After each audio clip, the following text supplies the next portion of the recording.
internet yu Dakaractu nuyu nañ leen amaat nañ mbégte bu baax comme niñ koy defee semaine bu jot àndaat ak yéen si seeni émission Actu Débat tey nag wàcc si lang gi tey war a waxtaanee comme li wolof yi di wax li xew li xew waxu li ay di njàmbat c'est le noonu la voilà ñu war a waxtaanee wàllum immigration clandestine bi employabilité des jeunes. ñu gis ne si contexte bi ñu nekk na loo xamante ni lu sonnal lool ñi nga xamante ni ñoom ñoo nekk jeunesse bi moo tax tey ñuy dalal ki nga xamante ni moom moo nekk Tamsir Faye moo nekk directeur général bu agence nationale de la promotion de l'emploi des jeunes directeur am nañ mbégte dalal la si Dakaractu. maa la mbégte bi fii la ëpp. maa ngi leen di remercier ci ñëw bi ngeen ñëw fekk si ma fii. di leen di nuyu seen équipe bi yëpp. nuyu direction Dakaractu sama xarit Serigne. di leen ñaanal yàlla yokk liggéey bi yokk pas-pas bi. d'accord merci beaucoup directeur balaa ñuy dugg ci émission bi ñu leeral benn mbir rek mooy souvent dañuy dégg Tamsir Faye dégg Marème Faye Sall dégg Birame Faye alors mu mel ni c'est la famille Faye au pouvoir wala bokk ak ñooñu. non non man Tamsir Faye laa tudd mais xam nga soo jëlee ñi sant Faye daal si yëpp. nga boole ko ci famille Marème Faye ba famille Marème Faye dina rëy trop. voilà Marème Faye la Tamsir Faye bii. bokkul ak famille Marème Faye. ah bokkul leen non bokkuñu. ak ñoom Birame Faye. non bokkuñu xamaana nag le Sine. Faye moom Faye yëpp peut-être ñoo bokk benn maam. parce que Birame Diakher la ak yeneen ak ñeneen. ñaari kër la. Faye mais dafa law ça fait des siècles. donc peut-être am nañ boobu lien de parenté mais jusqu'à may rencontrer le président Macky Sall xaw ma woon première dame. que je salue au passage nit ku baax la. jusqu'à may rencontrer président Macky Sall j'étais encore au PDS à l'époque. Je connaissais pas la première dame. mais on s'est connus avec le président Macky Sall ñu gis engagement bu mu am auprès du président au côté du président de la République. dévouement bu mu ci am pas-pas bu nga xam ne am na ko ci. ba nga xam ne dafa dem ba ñun ñëpp mu jaxasoo ak ñun ba ngay foog ne ay rakam lañu gaa parce que moo nu mag. mais bokkuñu bappa bokkuñu yaay bokkuñu par coïncidence la. waa Faye bi non séeréer yi moom xam nga Faye ak Diouf moo fa ëpp. après li des am na seen tout le reste mais Faye dafa représenter quelque chose dans le Sine. D'accord. donc dans l'histoire du Sine Faye dafa représenter quelque chose donc man ci Faye yooyu laa bokk. man sama yaay Diouf la sant Marème Faye yaayam foog naa Diallo la sant. sama yaay Diouf la sant sama papa Faye la sant. D'accord. donc bokkuñu Birame Faye aussi c'est pareil nekku fii. Thérèse Faye aussi c'est pareil parce que soo continuer loolu. waaw dig ñu boole ñun ñëpp Sénégal la quoi. voilà dig ñu boole ñun ñëpp dans le même truc. surtout c'est vrai alors directeur boo demee boo dégg nit ñi di def confusion boobu. di la aligner ci famille Faye bi surtout au pouvoir famille Faye Sall bi ça te fait quoi exactement directeur. non en fait ça montre à suffisance de l'absence de recherche yi nit ñi war a def. parce que dama yaakaar ne. nit ñi war nañ xaw a gëstu quand même. gëstu tuuti man fu ma dëkk soriwul. Ndioudiouf la c'est à 5 kilomètres de Fatick. soo dem ni c'est 1 heure de temps yaa ngi foofu. ma mère est là-bas mon père est décédé ma famille est connue. je suis d'une très grande famille dans le Sine les gens connaissent ma famille. donc su ma la citer les quelques personnes di nga xam ñan la. D'accord. mais les gens connaissent ça mais bon après pour entretenir des confusions. pour étiqueter pour attaquer président attaquer jabaram dañuy jël ñu ñëpp dugal ñu ci yooyu. parce que nee na booy on fait pouvoir familial dañuy jël. alors dynastie Faye Sall dem nañ ba sax yooyu la ñuy wax ah. oui bokk liste boobu ñu defoon sax man gis naa ko. di ko regretter parce que loolu politique bi laajul loolu. politique bi dafa laaj sérénité. dafa laaj dal dafa laaj clarté. parce que quand même Faye dafa bari ci réew mi. tout à fait su ñu jëlee Faye bu nekk rek taftal ko Marème Faye ne rakam laag yooyu. mbir mi du doxe noonu. et puis Marème Faye nit ku baax la. nit ku baax la vraiment c'est quelqu'un de bien. c'est quelqu'un boo xam ne aussi elle a beaucoup de considération ci ñi nga xam ne ay compagnons président la Macky Sall. nekkoo di ko xalamal yaakaar naa.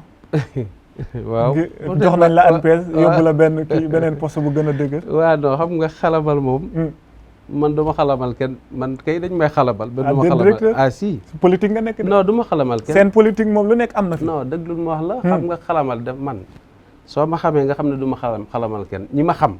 xam nañ ne du ma xalamal kenn mais nag waxu mbaaxu nit du ay affaire u xalam mais man ku ma xam sama histoire xam fu ma bokk di nga xam ne du ma xalamal kenn mais nag lu dëgg dama koy wax loolu mooy dëgg c'est quelqu'un de bien nit ku baax la d'accord nit koo xamante ne la day assister ñi nga xam ne président Macky Sall dafay yàgg ànd ak ñoom daf leen di bàyyi xel di leen di jàppale loolu aussi am na waaw ñu bëri tey jàpp ne ni ñuy doxalee ci réew mi newut loo xamante ni lu leer la lu set la yow tey yàlla def nga bokk ci ñi nga xamante ni ñoo nekk ci nguur gi waaw mais xam nga loolu c'est vague te nit ñu bëri te di ñu jàppale ni ñuy doxalee setul ça veut dire quoi leerut lan moo la gouvernance mode de gouvernance bi ñëpp ñoo ngi koy ñaxtu fu mu nekk nii non xam nga mode de gouvernance xam nga nag nit ñi des fois dañuy amnésique Sénégalais daf ñoo xam ne dañuy fàtte bu gaaw mooy amnésique parce que quand même gouvernance Macky Sall quand même président Macky Sall en matière de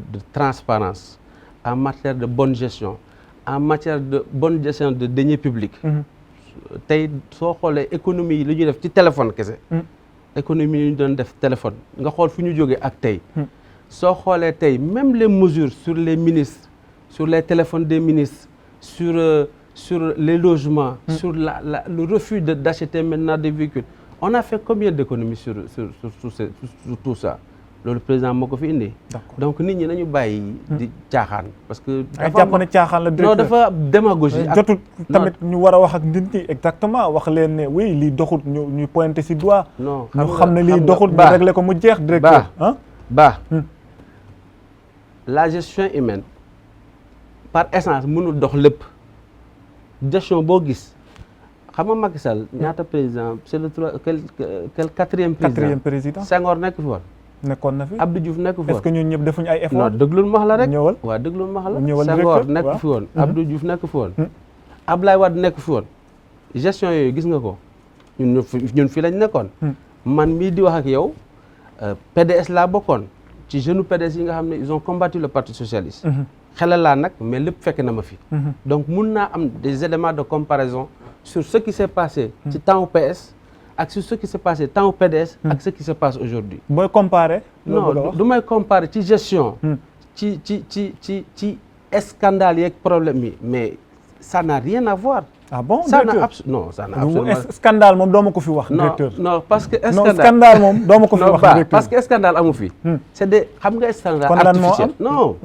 ban scandale moo fi am à part scandale yu ñuy wax ci scandale pétrole ban pétrole ñu defoon fi benn reportage bu bëggoon toji réew mi bëccëg ndar kéem dama la wax ñi ko doon alimenté bu ñu leen wooyee justice lañ doon wax bu ñu leen wooyee appel à témoin la ñu waxoon non oui mais non bu ñu leen convoqué qu'est-ce qu'ils ont dit ay fii laa ko déggee ay waxu caaxaan en réalité il y a eu un procès contre le régime qui passé par le frère du président de la République les gens ont voulu jéem nañu nu ne gisuñu nu ñu jotee président ñu jaari foofu inventé ay scandale yoo xam ne amul fenn parce que le document là on l'a vu mais c'est pas il y a rien de yoo xam ne dafay il y a aucune preuve c'est des allégations dañuy wax ne amul est-ce que mos nga gis benn preuve boo xam ne génne nañ ko man je suis un homme de droit laa jàng su amoon preuve un commencement de preuve sax mais procès amul ba ñuy preuve non xam nga sooy accuser nit waaw il faut sooy accuser nit da ngay indi ay preuve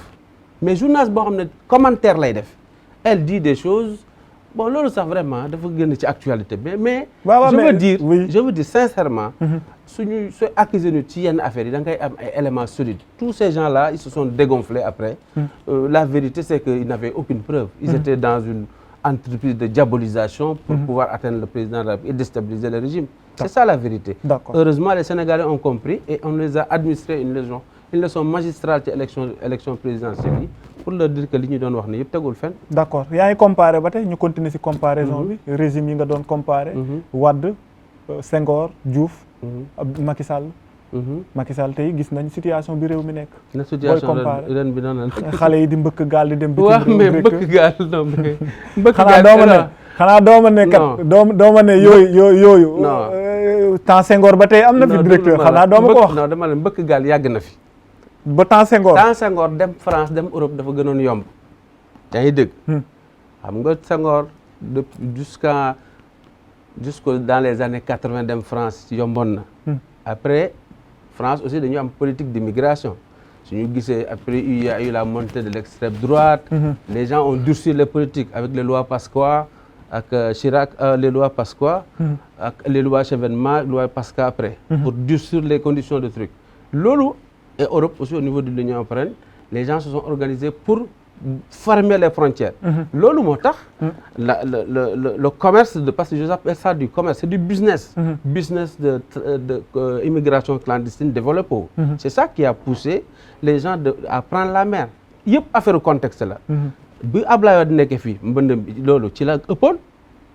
amoon na fi de. amoon na fi lu bari. waaw mais temps yi moom dafa wulee ñaay de directeur temps yi moom dafa gën a wulee ñaay non déglu ma la waxal ma dégg. non déglu ma maa ngi lay dégg gis nga même kaay ma wax la. gis nga wulee ñaay na c'est vrai. man am naa personnellement quelques éléments.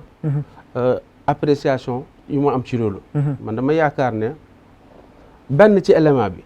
mooy que la perception bu nga xam ne gars yi nekk fii am nañ ko ci Europe. mooy un élément psychologique. c'est-à-dire sénégalais yi ñu ci africains yi. parce que c'est un problème africain. tout à fait c'est pas un problème du Sénégal. non non non non. c'est un problème africain d'ailleurs UEMOA ils ont pris des dispositions yu nga xamante ne sur la question de l'emploi des jeunes. En général. ñu ngi ciy organiser wu. depuis quelques années. Tout à fait. Donc c'est un problème prégnant bu nga xam ne dafa nekk bu difficile. yaa ngi dëgg mais xam nga tey ak Covid bi am. xam nga les gens ont dit il y a beaucoup de morts en Europe. Espagne temps yi wax nañ dañuy naturaliser dañuy jël nit ñi. Et donc les gens ont la tentation d'y aller parce que suñu demee dinañ am liggéey. dinañ am surtout kii papier tout ça. dina rapide parce que am na dëkk yoo xam ne ñu ngi doon joxe ay papier. yaa ngi dëgg Italie wax nañ ko fi je pense Espagne aussi mais le problème. pour ñiy dem. mooy que dañuy dem ci dëkk boo xam ne dëkk yoo xam ne en crise la ñu nekk. loolu mooy paradoxe bi mooy jeunes yi dañuy jóge fii ci dëkk boo xam ne parce que notre pays est moins impacté. par la crise Covid. parce que gis nga léegi. en termes économiques nga bëgg a wax. non en termes on est impacté. mais soo xoolee ni crise Covid bi bloqué dëkk yooyu. man maa ngi jóge France il y a même pas un mois. mais dëkk yi dañuy bloqué les gens xamatuñ sax lu ñuy def donc soo jógee fii. bàyyi dëkk boo xam ne au moins activité bi reprendre na nit ñaa ngi dox seen soxla parce que. Sénégal quand même affaire bi wàññeeku fi bu baax nañu sant yàlla bu baax. aussi saluer le ministre de la santé pour le travail extraordinaire bi nga xam ne def nañ ko le président de la République pour les mesures yi nga xam ne jël na ko avec la promptitude bi mu ko jëlee. avec le sens des responsabilités bi nga xamante ne fu ñu waroon def état d'urgence def na ko. les mesures de résilience yi nga xam ne def na ko pour population yi ak pour entreprise yi. bu nga xam ne dafa permettre réew mi ñu suñu économie bañ a effondré wu. yaa ngi dëgg. ak tout le personnel de la santé du Sénégal qui est d'une qualité remarquable. D'accord ñooñu dañ leen di gërëm. mais soo xoolee Covid bi nu mu mel léegi Sénégal am nañ njort ni suñu demee ba ci kanam. économie mu ngi doxaat. mais dina gën a dox. paradoxe contrairement à ces pays là ñi nga xamante ne. Aujourd'hui soo xoolee en France ils ont à 50 000 pratiquement cas la journée la semaine xaw ma la journée. donc ça ñu ngi wax deuxième phase ñu ngi wax sax confinement. léegi soo jógee fii di dem dëkk bu ñu confiné nooy def. je veux dire il faut que nit ñi aussi. vraiment ñu arrêté donc dañu war a réfléchir. balaa ñuy jël dañu war a décision bàyyi yi démagogie xam nga réew mi nañu bàyyi démagogie ak populisme politiciens yu bëri dañu gis nga cette question de l'emploi c'est une question nationale. parce que la question de l'emploi des jeunes extension mooy indi peut-être du ñuy wax way problème d'emploi des jeunes mais yii ay jeunes lañu ñuy dem. mais c'est pour la question de l'emploi des jeunes moi je pense que il faut une réflexion nationale. réflexion nationale il faut un pacte national comme ni ñuy defee dialogue national. parce que c'est une question qui doit intéresser tout le monde il faut que nit ñi bàyyi di ko politiser comme ça. C'est une question qui traverse normalement les clivages politiques. Parce que ça concerne la jeunesse du pays. Et la jeunesse, c'est l'avenir du pays. Tout à fait. Et donc, on n'a pas le droit, pour des gens qui ont été premiers ministres, des gens qui ont été ministres, et qui n'ont jamais rien pu faire pour régler cette question-là. Parce qu'il n'y a aucun régime qui est passé ici qui a réglé la question de l'emploi des jeunes. Aucun. Mais il n'y a pas des efforts fournis. Non, il y a des efforts. On viendra sur les efforts, après nous continuer sur les efforts. On viendra sur les efforts. Mais je veux dire, xam nga wax naa ko démb ci benn rajo dama ne c'est une question mondiale.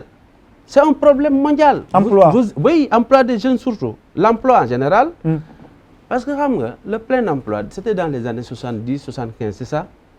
Le plein emploi dafa jeex depuis longtemps. Tous les pays globalement sont confrontés à cette problématique-là. D'accord. Waxatuma nag suñu dëkk yi. Mais la question de l'emploi des jeunes, c'est une particularité dans ce problème-là. Et la vérité, c'est que tous les pays, même les plus développés, sont confrontés à ces questions.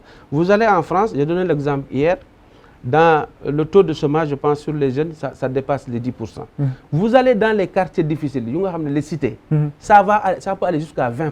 Pourtant, c'est la 4e puissance mondiale. Mais vous voulez comparer avec nous? Non, dañuy comparer, parce que comparaison n'est pas raison, mais comparaison dafa baax, dafay tax nga nit ñi mën a gën a gis lu ñuy wax. D'accord. Mais État du Sénégal mu ngi am ay dispositifs. Dispositif institutionnel d'abord. ba pare un dispositif les sectoriels. soo xoolee tey tout le dispositif bi nga xam ne président dégg na ko. soo xoolee handicap bu ñu gënoon am. mooy le manque de formation. parce que jeunes yi le problème de la jeunesse mooy ñu ci bëri. amuñu formation. ñii jàng nañu. jeggaluñ seen jàng ñii jànguñu. c'est vrai. ñi nga xamante ne jàng nañ ba am diplôme mais seen diplôme. nekkul en adéquation avec le marché de l'emploi. parce que la réalité c'est que l'État n'a pas vocation à créer de l'emploi. C'est le privé qui crée de l'emploi. L'État doit créer les conditions pour que l'écosystème là, le système, comme pour que l'économie puisse s'épanouir et créer de l'emploi.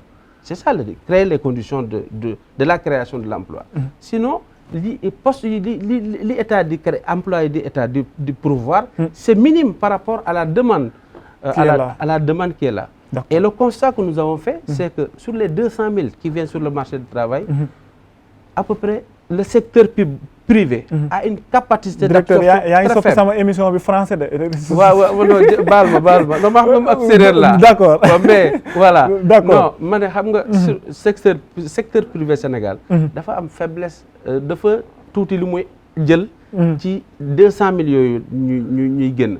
Estimation yi ñu ngi wax 30 000 la ñuy jël. 30 000 soo ko dindee ci 200 000 ñaata moo des 170 000. D'accord. L'État du Sénégal a mis des dispositifs pour prendre en charge la formation professionnelle. D'accord. Pour mettre en adéquation. pour mën a méngale. ñooñu nga xam ne ay jeunes lañu génn ci jàng mbaa jànguñu. ñu mën leen former. ba ñu mën a liggéey ci ni ko entreprise yi bëggee. li besoin entreprise yi ñu mën a liggéey. D'accord. Dispositif bi tey. le dispositif institutionnel. am na DER qui fait le financement. ñun ANPEJ ñun laa waroon njëkk a sax cité. ANPEJ. am na ONFP. qui fait dans la formation. moom kay bëri na fi directeur. boo leen limee du jeex. FONGIP sangi fi FONGIP. waaw ñëpp ñu bëri dañoo jàpp ne c'est des institutions budgétivores yu ñu fi teg. non c'est pas budgétivore. mais amuñ benn rôle bu am importance bu ñuy def si wàllum formation bi wala wàllum emploi jeunes yi directeur. bu ma limal ñooñu nag directeur ñu continuer rek. ba xam nga yow nag ab tukulóor nga quoi déglu baax la ba bul déglu gars yi. d'accord les oiseaux de mauvaise augure là. ah bon oui kii noonu nga leen di jàppee directeur parce que c'est des démagogues. Ah bon? Oui, ça xam nga nag. C'est pas la réalité en tant que non, mais combien de gens ont été formés ici, dans ce pays? Combien de jeunes? Demandez, faites votre... Mais formés, amuñ liggéey, directeur. Non, mais ça ne sert à rien, directeur. Soyons logiques. Mais tu crois que les 500 000 emplois que le président Macky Sall a ñu am ci réew mi.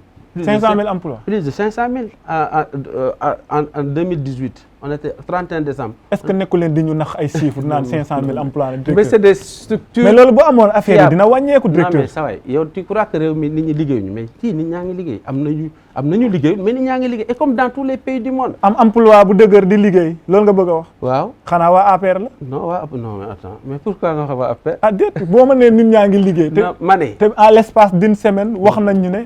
ay gaal yoo xamante ni ñetti gaal yu yëpp plus de 200 personnes. fekk nañ leen si géej gi directeur. maanaam ñoo ngi liggéey léegi même wax la. waxal gis nga suñu defee dispositif bu ñu mënti doon. su nit ñi amee si seen bopp yi ne. réewu tugal rek la ñu war a tekkee amul dispositif boo mën a def ba nit ñi duñu dem.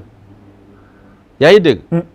c'est comme les inondations su xëyee yàlla bi taw lu nga xam ne 3 mois la koy taw defal infrastructure bu la neex. infrastructure bu la neex day inondé. c'est-à-dire lu may wax ni du fatalisme mais c'est la triste réalité xam nga tey am na localité yoo xamante ne. Sociologiquement dañuy émigrer. Et quand on regarde les zones fi nit ñi di déplacé wu. c'est des zones yu nga xam ne ay nitu ndox lañ en général. Ils ont des pirogues. Ils sont capables, ils ont l'habitude de se déplacer. C'est pas forcément ñoo xamante ne. Et puis je vais te donner un autre exemple, 2 exemples yoo xam ne par l'expérience du terrain laa ko xamee. C'est pas forcément parce que nit ñi amuñu lu ñu dundee non. Moi on a été à il y a 2-3 mois le lancement des BAOS. C'est un programme qui est logé au ministère des Affaires étrangères pour la gestion des migrants de retour, des migrants ou des migrants potentiels migrants. Et on a rencontré tous les maires de la commune, de la zone, à Toubacouta. Mais les gens ont donné des exemples de villages. Directeur, sama émission bu ko def français nag directeur. Non, c'est des d'accord. C'est des d'accord. C'est d'habitude voilà. D'accord. Nit ñi dañuy joxe ay exemples villages yu nga xamante ne. Pratiquement village yëpp ñu nga Espagne. dañoo voyagé donc ku fa nekk ci dëkk ba. li ngay def yëpp ma organiser pour dem Espagne. yaa ngi dëgg. da ngay gis koo xam ne am na ñaari gaali moteur soo ko amee même jën yi même xam nañ ne dëkk bi jën yi xaw na wàññeeku mais ñaari gaali moteur soo ko amee soo liggéey di nga am yaa ngi dëgg mais ñooñu dañ koy teg noonu dem seen yoon ñi nga xamante ne tey dañuy fay ay millions 2 millions nga fay ko pour voyager 2 millions sa waay soo ko investir fii yàlla soo góorgóorlu yàlla dimbala ci dëgg laa ko wax ñoom Babacar Ngom maa ngi koy nuyu au passage bu muy commencé wul 2 millions te nit ñi am patience xam ne nag entrepreneuriat du loo xam ne da nga koy ji léegi nii suba nga récolter ko. D'accord. Non, c'est cette chose qui prend du temps. D'accord. Et yoo nga xamante ne foog nga am patience am rigueur ak am négation pour que yàlla dimbal la ci. Mais il faut que nit ñi arrêter de lier systématiquement la question de l'immigration à la question de l'emploi. C'est pas forcément lié. Il y a une part nag. Il faut pas aussi ñu raconter qu'on vous raconte des histoires. Il y a une part. Je dis wax naa ko keroog. Il y a un élément psychologique. mooy di xalaat ne. Europe rek dama war a dem rek. Il y a un élément sociologique qui est boo xam ne déterminisme bu am doole la ci nit ñi. mooy que nit ñi fu ñu dëkk. Ils ont tendance à faire dañuy am habitude def ñooñu lu ñuy def. D'accord yaa ngi dëgg. D'accord et voilà. D'accord directeur ni nga jàppee question bi xaw na yomb bokkook ñii naan boo gisee lii yëpp am gars yi di mbëkk gaal yi war a dem Espagne. naan Barça wala Barsac. président Macky Sall est-ce que nekkul politique amu leen politique boo xamante ni véritablement. war na mën a génnee ndaw ñi si problème yi ñu nekk tey. xam nga dama la doon wax dispositif institutionnel bu nga xam ne au niveau de l'État la ci laa la doon wax. nu mu tudd ONFP di la wax. c'est que directeur man yi nga may wax bàyyi moom pare. d'accord xam nga soo daggee su boobu liste doo xam fan lay. non parce que xam naa fi nga jëm. waaw même wax la rek dispositif ADMPE 3FPT ñooñu. c'est des structures ak ANPEJ ak DER ak ci financement bi c'est des structures yoo xamante ne ils ont pris en charge beaucoup de jeunes former leen permettre ñu insérer wu. D'accord et le dispositif dañ koy complété avec l'installation dans les 45 départements du Sénégal des centres de formation yu nga xamante ne ça va permettre de prendre en charge tous ces jeunes là ñi nga xamante ne seen jàng jeexul mbaa seen jàng bu ñu jeexee aussi nekkul en adéquation avec le marché la demande sur le marché du travail mais beneen affaire am na ñun fii ANPEJ ñun dañuy liggéey ci ay programmes yoo xam ne ak ñooy suñuy partenaires yoo xamante ne je pense que luñ ciy def structure yu ko ciy def bariwul parce que ñun am nañ expertise ci mbir mi te partenaires yi dañuy def confiance tey soo xoolee tey ñu ngi développer 3 à 4 programmes yu nga xamante ne day permettre migrants yi soit de retour ou ñi nga xam ne dañu bëgg a dem ñu fixer leen encadrer leen former leen ba pare jàppale leen ci ay subventions soo xoolee le PMD programme migration développement bi nga xamante ne avec la GIZ bu nga xam ne structure allemande la ñu ngi koy PMD ñu ngi koy développer fii avec les Allemands c'est un programme bu nga xamante ne 2 phases la. Première phase bi c'est sur 400 millions 600 000 euros. bu nga xamante ne dañuy former ndaw yi. ci dañ leen di sensibiliser d'abord. sur ñu promouvoir nu mu tudd dañuy promouvoir d'abord la migration régulière. ba pare sensibiliser leen sur les risques yi nga xamante ne migration irrégulière. ba pare nag former leen ci entrepreneuriat. ñoom ñi nga xam ne dañuy jóge fële. pour ñëw ak ñi nga xam ne dañuy xalmati pour dem. d'accord programme boobu. 240 000 euros la. non non 600 millions la. d'accord 600 000 euros. Ça veut dire 400 millions. Première phase bi def nañ ko ak innovation. parce que dañu xool ne financement yi yàgg nañ koy def. mais saa yoo ko defee boo yi dañ leen jox xaalis kenn xamul luñ ciy def. d'accord léegi ak Allemagne yi dañu imaginer def beneen modèle. modèle boo xam ne appui en nature la. yaa ngi dégg. en appui matériel. c'est-à-dire jeune bi su ñëwee ñu am suñu consultant. ñu former leen. d'accord pendant 2 semaines former leen ci des domaines. qui nécessitent des formations comme aviculture, saponification, transformation de produits laitiers, des produits céréales ak yooyu. suñu leen formé dañ leen di defal ay projet ci lu méngoo ak ñoom li ñu bëgg a def. su ko defee ñu financer leen mais financement bi sax dañ leen koy may subvention la. d'accord yaa ngi dégg programme boobu ñu ngi koy développer fii. d'accord deuxième phase bi. première phase bi def nañ ko c'est 85 jeunes. yaa ngi dégg deuxième phase bi donc signé nañ protocole bi c'est sur 700 000 euros la. d'accord yaa ngi dégg donc en tout soo defee compression bi. on est sur pratiquement sur 1 million d'euros et quelques. yaa ngi dégg boobu benn programme la. d'accord am na beneen programme boo xam ne duñ koy def. programme yi moom du jeex directeur buñ ko naree lim émission bi day jeex. moom xam naa xam nga lu tax. non dama bëgg Sénégalais xam lu ñuy def. non buñ ko waaw d'accord. bàyyil ma wax la d'accord waaw mais nag gaaw mais programme yi moom xam naa moom buñ ko naree lim. PMD bi mu lay wax nii. ñaata nit la touché. plus de 72 000 personnes yu nga xam ne.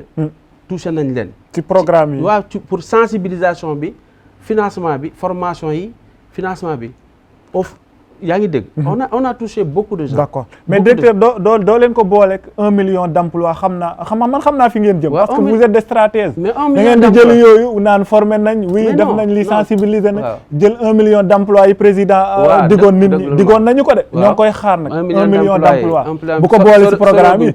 non programme bi am nañ beneen programme boo xam ne programme d'appui à la formation professionnelle et à l'auto-emploi des jeunes dans la région de Matam et de Saint-Louis. boobu 350 000 euros la. yaa ngi dégg boobu ñu ngi koy def avec la coopération andalouse. boobu dañuy créer des centres de compétences dans le domaine de la couture. de la couture. Mécanique, BTP ak menuiserie. yaa ngi dégg ak cordonnerie. centre de compétences yooyu dañuy choisir 50 jeunes. yoo xam ne dañ leen di génne sur de l'informel. parce que ñu ngi woon ci seen activité ñu choisir leen former leen renforcer leen jox leen créer centre de compétence yoo xam ne outil de dernière génération ñoo fay nekk. d'accord ba pare di incuber nit ñi foofu. yaa ngi dégg te modèle yooyu. dañ ko war a dupliquer ci Sénégal yëpp. d'accord da ngeen koy boole ci 1 million d'emplois yi. président digoon insertion la sa waay. soit ñu wax lu affaire bi doxe mbaa ñu bàyyi. insertion xam nga insertion. dañuy comptabiliser dañuy insérer ñu insérer dañ leen di comptabiliser. parce que ça aussi c'est une technique d'insertion. su ñu ñëwee fii ñun. ak suñu programme. ñu fexe ba ay ndaw am liggéey. fexe ba ay ndaw jóge ci situation bu précaire. dem ci situation bu stable. loolu mën nañ ko considérer di insertion. yaa ngi dégg par yeneen projet ñu ngi fii. yu nga xamante ne avec la coopération espagnole. toujours avec l'ACID. et les huiles baléares. sous l'appui technique avec l'appui technique de l'organisation internationale des migrations MOEM. boobu ça s'appelle projet de renforcement de l'auto-emploi des jeunes dans la région de Saint-Louis et de Matam. D'accord. Avec la création de centres de formation de 30 places et des financements plus de 600 jeunes pour la première phase. jot nañ leen 74 projets ont été ficelés financés à hauteur de 62 millions. D'accord. beneen projet bi mooy le projet réussir. bu nga xamante ne c'est sur 3 ans. d'accord yaa ngi dégg bu nga xam ne ñu ngi koy développer fii. c'est 6 milliards. Sur 3 ans, ça concerne les régions de Kaolack, Fatick, Diourbel, Kolda, Sédhiou, voilà. D'accord. Et, Donc, et directeur, pour dire, xam nga loolu su ma ko expliquer. Oui. Pour dire que il y a des instruments yoo xam ne ñu ngi koy utiliser fii. muy yi ma la wax institutionnel d'abord. ak yi nga xam ne sectoriel bi ñu nekk. ñun dañ koy mettre en place pour maintenir les jeunes ou ñu inciter ñeneen ñu ñëw. Même dans la migration, brique de ñu ngi lancé le projet Match. Je pense que vous êtes au courant. Qu'on fait avec l'Union européenne dans le cadre des migrations circulaires. yi nga xamante ne Sénégal en Afrique France occidentale, en Afrique de l'Ouest, le Sénégal a été le seul pays bu nga xam dañ ko choisir pour que avec l'Union européenne ñu jël suñu ndaw excusez-moi jël suñu ndaw yoo xamante ne dañu xarañ ci yenn domaines yi ñu bëgg a migrer ñu yóbbu leen ñu def un an ou 2 ans en Europe en Hollande, Luxembourg ak Belgique je pense c'est ces 3 pays pilotes su ñu defee am fa expérience ñu dellusiwaat pour indi échange de procédés et d'expérience. Avec les Canadiens aujourd'hui parce que dañu war a favoriser les migrations régulières. Avec les Canadiens aujourd'hui on travaille à les recruter des gens, des bouchers, des plombiers, des choses comme ça sur des domaines yu nga xamante ne. D'accord. ñoom soxla nañ ko. D'accord. Et le Sénégal ANPEJ mooy le bras nu mu tudd séculier de ce programme là. D'accord. Donc programme yooyu yëpp nuñ ko fiy développer. Amaana nag mbir mi. loo def dina am lu des. yaa ngi dëgg loo tax ma ne gars yi nañu bàyyi démagogie bi nañu bàyyi populisme gis nga réew mi. populisme ak démagogie moo ko sonal. Des gens qui parlent à tout va lu ñu wax les gens le président Macky Sall a pris toutes les dispositions. gisoo ne dañoo gis ne doxul moo tax ñuy wax directeur non sa waay xam nga dëkk bi ku fi taxaw. xam nga ne dëkk bi mun a wax ne doxul. dëkk bi kam non yow dëkk bi xam nga dëkk bi soo xoolee dëkk bi fañ ko jëlee. ak fu ñu koy indi nga xam ne dëkk bi dox na.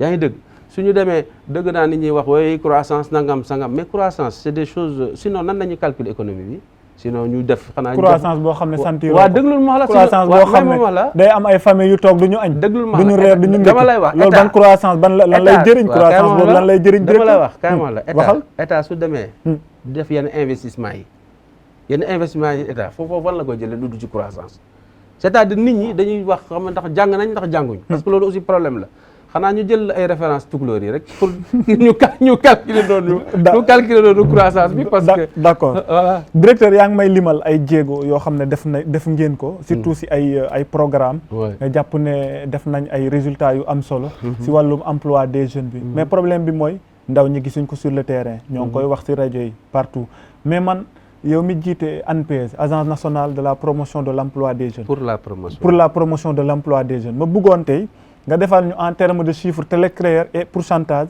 fan ngeen toll ci emploi des jeunes bi. waaw xam nga ñun wax naa la léegi ñun. ay facilitateurs lañu. ñun dañuy def ay programmes yu nga xam ne. dañuy promouvoir. dañuy promouvoir def ay programmes yoo xamante ne état daf ci jaar insérer ay jeunes yaa ngi dëgg soo xoolee ñun tey. entre 2014 ak 2020 plus de 10 000 jeunes insérés nañ leen. avec la plateforme avec la convention état emploi bu ñu amoon fii léegi nag insertion bi parce que insertion pour man du placement kese programme yi ma la limal nii pour man insertion la parce que insertion mooy nga jëlee ab ndaw ci situation boo xam ne amul xëy nga dugal ko am processus ba wutal ko ab xëy donc programme yi ma la wax nii yëpp yooyu insertion la les financements yi nga xamante ne ñun def nañ ko financement parce que l'ANPEJ a fait des financements sur un portefeuille de 4 milliards yoo xam ne financé nañ ko plus de 2800 projets. mbaa ndaw yi duñ la mere directeur. mais c'est la vérité ay milliards yi ngay tudd. non mais loolu mooy dëgg chiffres yi xalal affaire yaa ngi fii. non du chiffres yi moom. non réalité sur le terrain dama la ne xam nga dama la ne. affaire yaa ngi fii il faut pas penser parce que ñu bëri dañuy fa ne oui non il y a des gens. des exemples de réussite il y en a beaucoup yu nga xamante ANPEJ ñoo ñu financé mbaa ñeneen. il faut pas que les gens croient que nit ñi dañuy wax nii rek. di nax nit ñi non mais ça c'est vraiment loolu laay wax c'est-à-dire Sénégal aussi dafa neex. da ngay taxaw fële tu t'intéresses à rien mais combien de gens ñun ñu financé ñu yor ay ateliers yor ay affaires y en a plein. D'accord. Y en a plein. D'accord. Si vous voulez on vous fait mais y en a plein. D'accord directeur pour ñu jeexal chapitre wàllum emploi bi. tey jii lan nga jàpp ne mooy jëlee ndaw ñi ci situation bi ñu nekk dem Espagne bi fii nekk ci biir dëkk bi di chômer lan moo leen ci mën a jëlee situation bu métti bi nga xamante ni ñoo ngi koy traversé. waaw léegi ma ne la loolu dama ne xam nga du ndaw yëpp ñooy def loolu. mais bëri na ci. waaw non d'accord. dama ne du ndaw yëpp ñoo def loolu. Deuxièmement man dama sama gëm-gëm laa lay wax. nit koo xam ne dafay jaay dafay jël 1 million 2 millions. war a dem Europe ci contexte bi ñu nekk nii. nga xam ne Europe amul liggéey amul ay problème dafa fa ne. pour man kooku dafa war a toog fii. d'accord yaa ngi dégg. képp ko nga xam ne am nga instrument ay yaa ngi napp yor say gaal. toogal nga liggéey fii nga man loolu laa gëm yaa ngi dégg. parce que tant que. on n'arrivera pas à déconstruire. l'idée selon laquelle que réew mi munoo fi tekki que Europe rek nga mën a tekki affaire yi dina am. tant que ñu nekk ci loolu tant que nit dina yor 2 millions. mu ne man Europe rek mu jaral la nga dem sax fay ay visa 3 millions dem Europe parce que xamoo fa benn certitude. loolu dina continuer. d'accord yaa ngi dégg. nos pays c'est des pays jeunes. c'est des pays yoo xamante ne c'est des pays fragiles. yoo nga xam ne dañu am ay difficultés. loolu c'est la vérité il faut pas ñu ni mais les efforts sont en train d'être faits les gens ont fait des efforts le président Macky Sall a consacré énormément. mais l'ADER 30 milliards lañ ko joxoon on a financé je sais pas 105 000 jeunes 105 000 projets il faut que aussi ñu jeunes yi aussi ñu responsable ci certains aspects parce que am na jeunes yu bëri yoo xam ne jox nañ leen fi financement ñu disparaître dans la nature kenn xamul luñ ci def. est-ce que demuñ Espagne. peut-être mbaa ñu jënd ci ay yére ak yeneen def ci yeneen. d'accord non je veux dire voilà mais je veux dire il faut que parents yi aussi. ñu sensibiliser jeunes yi. d'accord wax leen. képp koo xamante ne xam nga ci jeune jege nga ko nga wax ko parce que en réalité lii nii foofu la ñu waroon commencer sax parce que métti na te suñuy doom lañu suñu rakk lañu suñuy jarbaar lañu suñu nijaay lañu. d'accord responsabilité état bi. non xam nga responsabilité état man xam nga état moo ŋànk lépp. état moo ŋànk lépp loolu tax ñu ne état mais état li ko war. ci dispositif yi mu war a teg na ko moom lu ma dispositif yi ma la expliqué nii. l'état a mis tous les dispositifs en place. d'accord et maintenant. je ne vous dirai pas que way ñëpp am nañ liggéey parce que moi je suis pas comme ça. il y a des gens qui n'ont pas de l'emploi il y a des gens qui en ont on travaille à trouver des solutions il faut être équilibré nit da ngay équilibré. faut pas rek ñu arrêter di parce que suba Macky Sall tôt ou tard dina fi jóge. keneen dina fi ñëw il aura le même problème d'emploi des jeunes. ah bon c'est ça la réalité. loolu nga jàpp. non mais loolu moo am ça yow États-Unis c'est la première puissance mondiale. man da nga may comparer ak non dama lay wax rek non xam nga du ma la comparer Afrique parce que Afrique c'est une évidence. problème ñu am fii yu ko raw la ñu am ci biir Afrique donc amul sens ma lay comparer Afrique dama lay comparer ñi nga xam ne ñun ñoo nekk suñu élément de référence élément de comparaison yu ko gën a fiable foofu la ñu. ñoom Donald Trump aujourd'hui Donald Trump. régler problème emploi moo ko taxoon am soo nekk emploi bi dafa effondré. te soo moytul loolu lay ñàkkee élection yi. France seen taux de chômage te attention parce que chômage bi gars yi ni ñu koy calculer chômage fii lu ñuy wax chômage. c'est pas la même chose lu ñuy wax France chômage c'est pas chômage du ku liggéey rek sa mër nga. d'accord ça rentre pas dans les critères. d'accord yaa ngi may wax taux de chômage bi dina ma tax sax ma rebondir si. waaw taux de chômage bi de. organisation internationale du travail 48% lañ leen. non boobu waxul loolu. ñoom loolu la ñu wax de rapport bi loolu la ñu wax de directeur loolu la ñu wax de xanaa kay yéen a nekk di justifier wu. non di naan oui c'est pas ça di joxe seeni chiffres. non man chiffres yooyu sax dama. mais loolu tamit c'est une situation alarmante. non déglu ma la kaay ma wax la dama lay wax. taux de croissance bi jusqu'au dernier moment c'était 16-8 xaw ma lan 2 dama ne sax c'est un faux débat avec ce que nous vivons aujourd'hui ñu ne fi di wax ay taux de croissance sérieusement taux de chômage xam nga lu tax quand soo amee sa croissance bu nekk 6% mu wàcc brutalement ba ñaata ay moins de 1%. léegi tu crois que du am conséquence. tout à fait mais il faut être raisonnable loolu tax débat boobu loolu tax c'est que. mais est-ce que newul ay études yu ñu def avant que lii di effondré wu. non taux de croissance bi non loolu tax ma ne la amul sens parce que dans ce contexte actuel vous allez dans les plus grands pays du monde le chômage a explosé. D'accord. Donc je ne vois pas la pertinence tey ñu toog fii di ñu wax ay taux de chômage. Xam nga lan moo am pertinence. ñu retrousser les manches. yaa ngi dëgg. D'accord. prendre PAP 2 bi nga xam ne day ñëw. jotaguñ élément yëpp nag. D'accord. mais PAP 2 bi ñu xool nan lañ koy accompagner pour que mesures yi nga xam ne président la da ko jël. D'accord. pour relancer l'économie mu mën a dox loolu moo am solo. D'accord.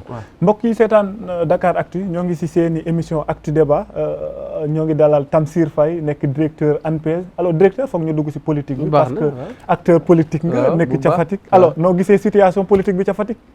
Situation politique ba Fatick comme partout rek.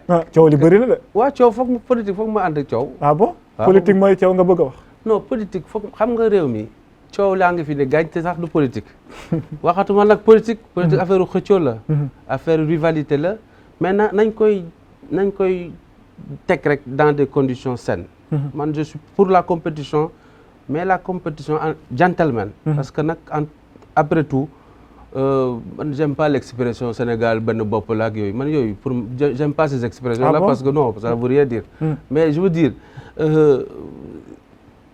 ñun waa Fatick lañu ay ñëpp xamante nañu suñu bokkul xamante nañu te démocratie dafa laaj compétition yaa ngi dëgg ku gagné selon le règle nga gagné ñu dem soxlawul xuloo soxlawul coow nag dina am parce que ku nekk da ngay bëgg a def y a notre grand frère Matar Ba qui est là-bas y a Biram mon ami et frère aussi qui est là-bas ak ñeneen ak ñeneen. ils ne parlent pas le même langage. waaw non ils parlent pas le même mënuñ parler le même langage. lu tax parce que il faut nit ñi aussi comprendre. mais xanaa bokkuñu intérêt tamit. non APR boolewu leen. non kaay ma wax la ñu bëgg a servir réew mi tamit directeur. non kaay ma wax la. xam nga nag il faut xam nga li ñu war a éviter. di ne nit ñi duñu am ambition. man dans ma zone. ku mu nekk nga am ambition. nit ñi après le président fera des arbitrages et je pense que connaissant les. kon problème bi loolu la Fatick. jàpp ne waa gars yi waruñu am ambition. ñi nekk ci kaw jàpp ne non je veux dire non xam nga Matar dëgg ko mu wax. man sama grand boobu maa ngi koy nuyu sax. ak ñoom Biram ak ñëpp sama gars yi. mais je veux dire xam nga tey. yow dëggoo ñooñu dëggoo. waxuñu. mais je veux dire ñi nga xam ne dañuy def procès. ñi nga xam ne dañuy organiser wu di defaru. ñooñu c'est un faux procès parce que ainsi va la vie. La politique rime avec ça. Donc je ne vois pas, il faut arrêter de le faire en procès en sorcellerie. Sa position yow tamit. coow li bëri na débat bi bëri na foofu mais yow dégguñ la benn yoon nga wax. amoo ambition. non xam nga man ambition benn laa am. mooy servir le président Macky Sall. fu ma wax defal ma def. man par contre je suis dans ma commune. non dama lay wax rek li ma la wax sérieux. man xam nga politique moom. xale laa nag na yàgg naa ci. yàgg naa ci ñu yëngu fii ci politique ñu bari ba may nekk responsable PDS jeune boobu yënguwuñu. yaa ngi dëgg man sama objectif benn. servir président Macky Sall ba fii projet yi ma fekkoon ñu taxaw ma soxali leen ci jour la laa nekk yaa ngi dëgg. niveau local man laa la bëgg a wax. waaw non local maa ngi investir. parce que nee nañ sax première dame moom moo la ngemb moo tax genre discours yi nga ñuy tenir. servir le président de la République là on ne va pas s'attarder. j'ai toujours gars yi loolu lañ jàpp. première dame moo la ngemb. non dama la nekk sa ginnaaw di la buux. waaw kaay ma wax la benn. première dame de man xam nga kañ laa ko gëj a gis sax faf sama grande sœur boobu. ah bon non dama la kaay ma wax la man. j'ai toujours servi le président man bokk naa ci ñi nga xam ne aw ma mentor. amoo mentor. aw ma mentor fii. aw ma si leader politique amul. ah mais directeur si loolu non parce que non en fait il faut nga xam man sama histoire ba pare nga door a aw ma mentor man fii à part Macky Sall xam nga waxoon naa ko gars yi dañuy wax di ko wax a waxaat. mais man néew ma ci schéma néew ma ci dara man dama ñëw man j'ai vécu 20 ans en Europe. avant de venir ici. je suis venu ici parce que dañ ma fi indi. donc kii ma fi indi. moom laay déglu ma keneen. yaa ngi dégg. d'accord donc ci politique lu mu ma wax defal loolu lay def. loolu du source problème ci APR. non président rek mooy personne morale bi. non Macky Sall xam nga nag parti. looy wax rek Macky ngay waxal directement. non xam nga wax naa la fi léegi. que nañu bàyyi nit ñi ñuy def procès en sorcellerie parce que dañu am ambition. au niveau de Fatick ou partout d'ailleurs. partout ailleurs nit ñi mën nañu organiser wu. mais liñ ci war a ñaaw rek mooy coow ak xiiroo ŋaayoo. parce que ñun soxlawuñu loolu. xam nga fu ñu soxla. tey ni ñu soxla mooy nan la ñuy def. pour que yaakaar gi nga xam ne nit ñi dañ ko yaakaar président Macky Sall espoir bi nit ñi ci am moom ñu accompagner ko ba mu mun a parachever son œuvre à la tête du pays. kon da ngay désapprouver attitude yenn responsable politique xuloo yenn ministre Macky Sall yi. non déglu ma la. ku fi xuloo di ŋaayoo dañ koy désapprouver. d'accord xuloo moom taxu fi vraiment président la waxu ko kenn. sant ko kenn organiser wu nag. dans la discipline dans le respect de l'autre. d'accord yooyu vraiment kan mënu ko bañal kenn. parce que aussi politique ambition la. d'accord mais en tout état de cause. De toute façon, pour ce qui concerne Fatick, je pense que ce qui concerne le pays, le président Macky Sall fera des arbitrages et les militants disciplinés que nous sommes, dañuy nangu rek. d'accord noo gisee attitude Mansour Faye si coowal Ousmane Sonko audio bi. dem sax ba def ay révélation ne audio audience am na yow yaa fi taxaw ne coow politique taxu leen jóg non léegi nan nga gisee coow loolu coow politique la directeur xam nga Sénégal aussi vraiment Sénégal man nit ñi dañ may bëgg a jaaxal quoi ah si naka non parce que xam nga yéen xam nga yéen ku fayu ngeen xamu leen ku tooñ non Mansour Faye Ousmane Sonko xam nga bëgguma woon wax sax si Ousmane Sonko parce que non dama la laaj noo gisee attitude Mansour Faye non mais attitude Mansour Faye mais il est comportement Ousmane Sonko moo ko conditionné. soo waxee nit est-ce que waroon na xaar ñu ko muy comporté woon noonu. non Mansour Faye Ousmane Sonko waroon na ko yóbbu à ce niveau. déglul ma wax la dafa am ju bari yoo xam ne ay waxu caaxaan la. ah bon yaa ngi dégg Mansour Faye of nag mosu ko woo. moom moo taxaw ne bu ma woowee du ma wuyu ji non dafa ne. disposition yi nga xam ne moo lal droit positif sénégalais permettre of nag mu woo ko loolu la wax. yaa ngi dégg loolu la wax après ba tey ni mu ko waxee gars yi jël ko. yokk woy Mansour n'a jamais dit d'ailleurs ñëw na waxaat ne je suis à la disposition de la truc. tout ça da doon rectifier le waaw mais déglu ma la rek. xam nga nit wax des fois dafa yombul. mais li mu doon wax ku jàng droit nga xam droit Sénégal nga xam lan lay wax. d'accord yaa ngi dégg ba benn la. soo ko waxee. kooku saa waa jooju taxaw fële ne la way xamoo dara. moom lan la xamoo moom ay sos rek la fi nekkee barke dëmb lañ ko Pape Mawa Diouf attaqué na ko si 1500 terrain dëgg naa Barka Ba di ko wax keroog TFM y a un vrai problème dans ce pays avec ce syndicat là. seen syndicat boobu problème la parce que mais quand même.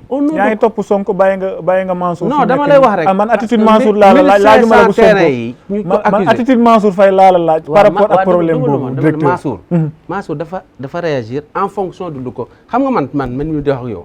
su ma waxoon. yow nga ne ma man. rakku président li ma nekk goro président loolu tax ma nekk ministre xamuma dara. fenkat laa nangam sangam wax. d'accord waaw déglu ma la Mansour Faye. comme seeti na ko mu ne ko waa léegi man. ba nga may seet si ci qualité rakku première dame nga ma seet si donc yow soo seeti nit ki ci qualité première dame mais bul ñëw su ba ne ko parce que rakku première yow xamoon nga ne rakku maggu première dame la d'accord donc looloo tax Mansour réagiré nu mu réagiré d'accord man li may jàngat directeur homme d'état bu demee booy def révélation yu mel ni di génnee ay audio est-ce que duñu tiit ci suñu réew ma ne xam nga li gën a da nga war a tiit ñu nga xamante ne dañu war a nekk président de la République ne dañuy fusiller nit ñi yéen ñaa ngi wax Aliou Dembourou li mu wax Aliou Dembourou li mu wax grave na mais Sonko moo fi taxaw nee na dina fusiller président yi te il aspire à être président de la République loolu du ngeen ko wax il faut que les gens arrêtent d'avoir des indignations sélectives loolu moo mënatul woy ci réew mi Aliou Dembourou lu mu wax ñun ñëpp a ko condamné parce que du wax boo xam ne dañ ko war a wax parce que réew mi soxlawul loolu mais Sonko bu mu taxawee fii ne tous les présidents ñu fi diriger dañ leen war a fusiller parce que soo fusiller président waxatuma ñi ci topp donc tu dois fusiller tout le monde kenn moo ko condamné fii d'accord il y a la presse ak tous les acteurs les soi-disant donneurs de leçons qui sont là sur le plateau du matin midi et soir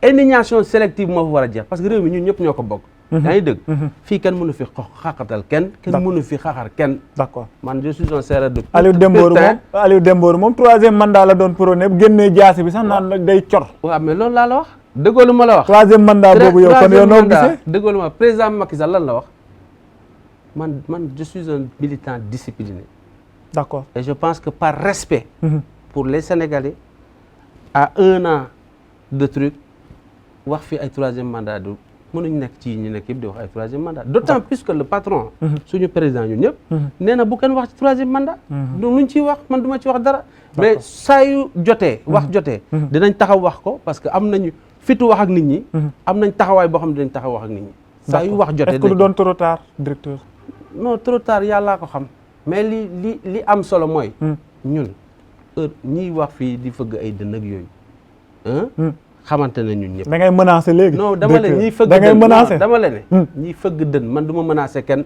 ñun kay ñun la ñuy menacer suba ak ngoon di ñu xaxarak di ñu bousculer ñu toog mais xam nga comme ñun dañu nekk état. duñ am na yoo xam ne duñ ko mën a def. d'accord yaa ngi dégg. yoo xam ne duñ ko mën a wax mais nag à un moment donné. ça suffit quoi politique du saagante politique du sosalante politique du ay xaxarante. politique idée la débat la. d'accord débat bi léegi yow daa toog rek way un scandale wax naa fi ay wax yoo xam ne ay kasaw la suba ngoon démagogie populisme démagogie ak populisme moo ko dugal Sonko ba ñu wax ko ne ba mu dem laaji audience. di wax ne amul audience ba audio bi génn heureusement que audio bi génn. heureusement dañu sant yàlla audio bi génn parce que nit ñi dañoo xam ne kii. du waxkatu dëgg. c'est ça la vérité directeur émission bi jeex na. gërëm nañ la sant la maa lay gërëm. merci beaucoup waaw merci beaucoup. émission bi dafa gaaw quoi. dernier mot. non dernier mot sant yàlla. sant yàlla di leen di gërëm bu baax a baax. di nuyu sa équipe bi bu baax. merci et puis di rafetlu seen liggéey. jërëjëf dama lay suivre comme d'habitude ah. tu n'as pas varié. merci dans tes attitudes. d'accord et puis nga gën a góorgóorlu. yaa ngi sur le bon chemin. merci voilà vraiment kontaan naa. c'est la deuxième émission mais coïncidence la xam nga ay ñaari pulaar ñoo ma ko defal. sa ñaari buur ñoo ma non sama ñaari jaam ñoo ma ko defal. d'accord je pense que ça s'est bien passé en tout cas merci beaucoup. merci c'est un plaisir j'espère qu'on aura l'occasion de le faire un autre. merci beaucoup mbokk yi seetaan Dakaractu émission bi jeex na ñu jox leen dig daje beneen semaine ak beneen invité ci seeni émission Actu Débat jërë ngeen jëf.